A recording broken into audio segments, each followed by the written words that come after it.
సముద్రంలోకి తీసుకెళ్లి ప్రహ్లాదుణ్ణి ముంచేశారు. ముంచేసి ఆయన మీద పర్వతాన్ని పెడుతున్నారు. పెడుతుంటే ఆయన ఎంతో సంతోషంగా ఈ సముద్ర జలాలు కూడా ఆయనే పరమేశ్వరుడని శ్రీహరి శ్రీహరి అని పిలిచాడు.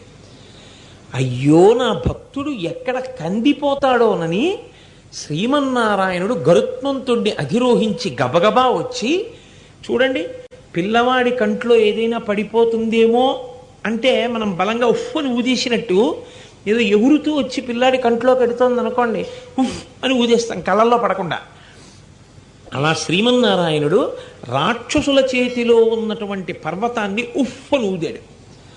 ఊదితే ఆ పర్వతం వెళ్ళి విశాఖపట్నం, విశాఖ సముద్రం, విశాఖ సముద్రనామం, ఆ సముద్రంలో ప్రహ్లాదుడిని ముంచారు.